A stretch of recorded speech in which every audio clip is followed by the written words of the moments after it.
Buenos días a todos. Espero en Dios que estén bien pasando estos días de la contingencia sanitaria. La reflexión del día de hoy es sobre los peregrinos de Emaús. ¿A qué nos invita San Ignacio de Loyola cuando hace esta reflexión? Ignacio Loyola comienza a hablar de las presencias, cómo descubrimos a Jesús densamente en la vida de la iglesia, cuáles son las grandes densidades de la presencia de Jesús. Entonces, primero, donde hay amor, hay presencia. Si tú quieres a alguien, la persona estará cerca de ti, te procurará. Si no, con toda su persona, con una palabra, con un gesto, con un regalo, con una tarjeta, etc. Es decir, el amor siempre lleva al gesto, a la palabra y, si es posible, a la presencia. Entonces, cuando Ignacio de Loyola plantea en los ejercicios espirituales el misterio de la iglesia, presenta en esta reflexión, y para esto vamos a trabajar en Lucas 23, capítulo 23, versículos del 13 en adelante. El texto está muy largo, no tengo el tiempo suficiente para leerles todo el texto y hacer los comentarios pertinentes. Entonces mejor ustedes ahí en su santa casita, ¿verdad? Ustedes lo leen con calma. Y yo no voy a marcar ciertos pedazos del texto. Primero, esto no es un estudio exegético, ni es un estudio histórico-teológico, ni vamos a ver las diferentes corrientes teológicas que se van moviendo a lo largo de la historia, más en la liturgia. Aquí nomás la cuestión, estimados, lo que estamos trabajando son ejercicios espirituales. Y por ser ejercicios espirituales para el pueblo, trato de ser lo más clarito y al mismo tiempo lo más corto. Entonces, no vayan a pensar que esto es una clase de teología, ni que vamos a hablar de las grandes corrientes teológicas que atañen al texto litúrgico. No. Estamos planteando de que simplemente San Ignacio de Loyola, cuando plantea el misterio del amor a la iglesia, lo plantea de la siguiente manera. El amor siempre pide presencia. Entonces Cristo resucitado se manifiesta en la iglesia. Como le decía en otras meditaciones, cuando uno va a misa el domingo vas a darte cuenta que siempre entre el pueblo y el altar está el cirio pascual. Y el cirio pascual representa la columna de fuego, es Jesús resucitado. Y la columna de cera representa la iglesia. Es la iglesia que arde, pues. Entonces, la presencia de Jesús en medio de la iglesia se presenta sacramentalmente.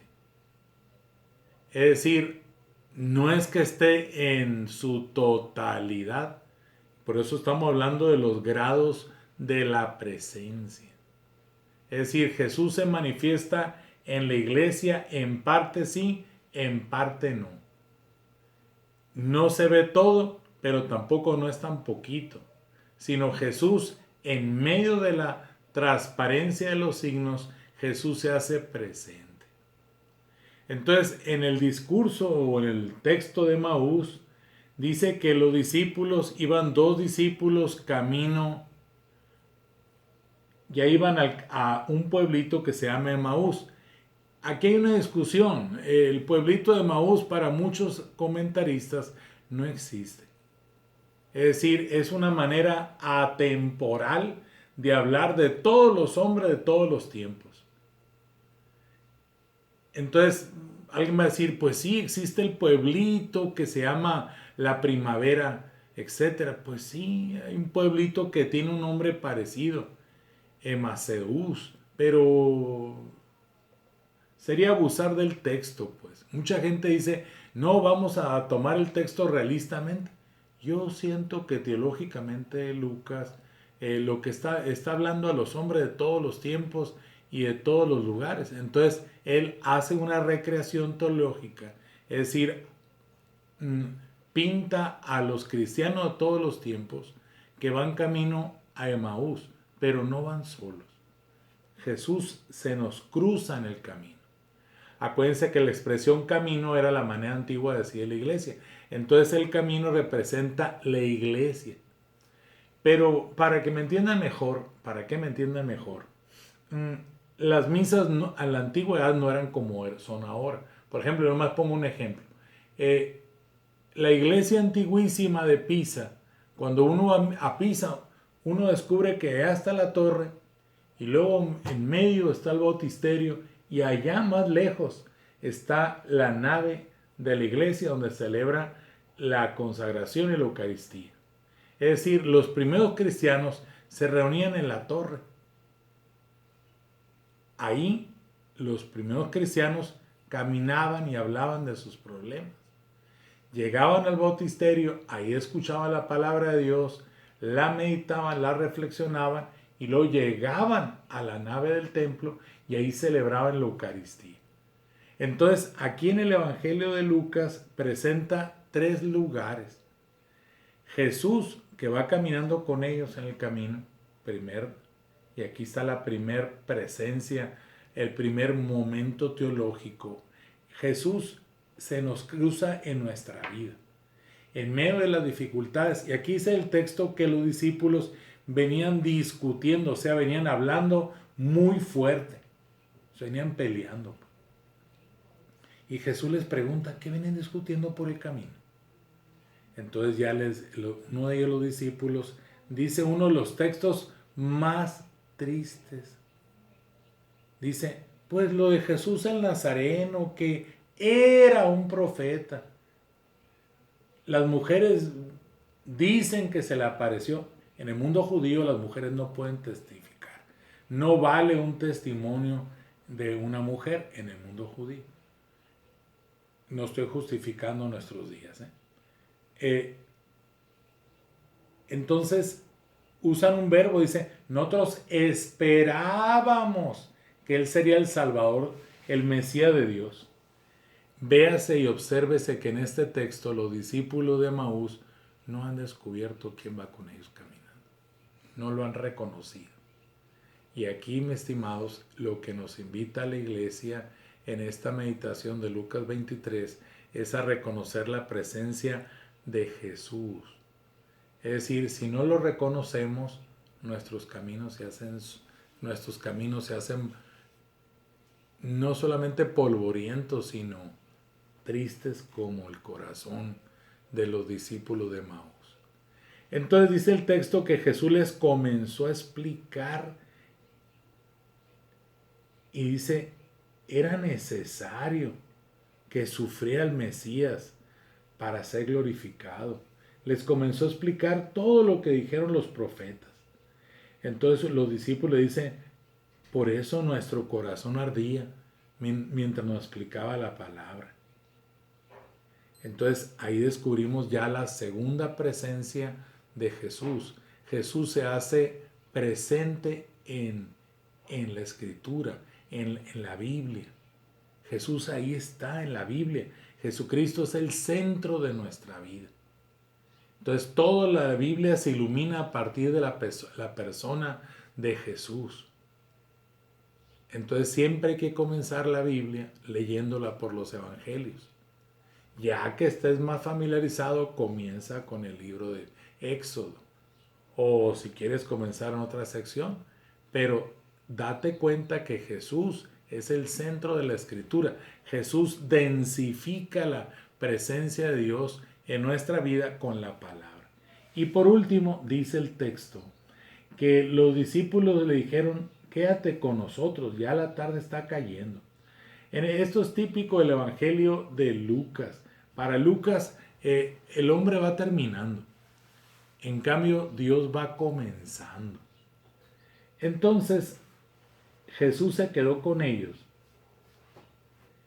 entró a la casa, tomó el pan, fraccionó el pan, hizo la acción de gracias y en ese momento, dice el texto, en ese momento se le abrieron los ojos, reconocieron a Jesús, pero él se desapareció. Y ahí está la tercer densificación de la persona de Jesús. Jesús está en medio de la comunidad en la Eucaristía. La pregunta ahora es para nosotros. ¿Dónde captamos la presencia de Dios en nuestra vida? ¿La captamos en el caminar de nuestros problemas? ¿Lo captamos en la palabra de Dios? O como decía San Jerónimo, el que conoce a Jesús ama su palabra. O al revés, el que ignora la Escritura ignora la persona de Jesús. Y reconocemos a Jesús en la fracción del pan. En el mundo judío, cuando alguien te quiere, cuando alguien te estima, cuando eres un amigo de la familia te va a ofrecer pan y te va a decir, rómpelo. Fraccionar el pan, tomar la copa de vino y levantarla como signo de bendición, es el signo de la amistad. Tú eres amigo de Jesús, ya lo descubriste en estos signos. Como ustedes se pueden dar cuenta, esta reflexión de Ignacio de Loyola nos lleva a nosotros a reconocer su presencia. ¿Qué quiero decir? Solamente el contemplativo descubre a Jesús. Si tú no eres contemplativo, entonces la iglesia, en vez de ser el cuerpo de Cristo, se convierte en una empresa, en negocio, en una asociación de cobranza. La Biblia, en vez de ser una palabra que te salve, si eres contemplativo, te salva, te llena de inmensa alegría. Pero si no eres contemplativo, te quedas en la horizontalidad del ser. Entonces, la Biblia se convierte en literatura, en gramática, en sintaxis, en semántica, en antropología cultural, en un diálogo de culturas. Pero si eres creyente, la palabra se hace inmensamente rica porque ilumina tu vida.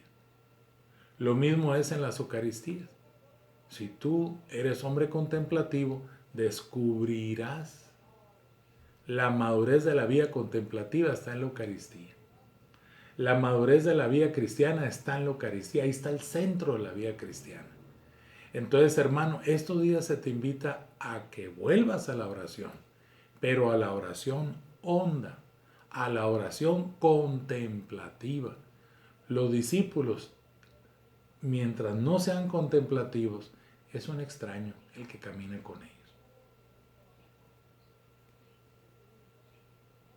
Lo mismo pasa con el sacerdote.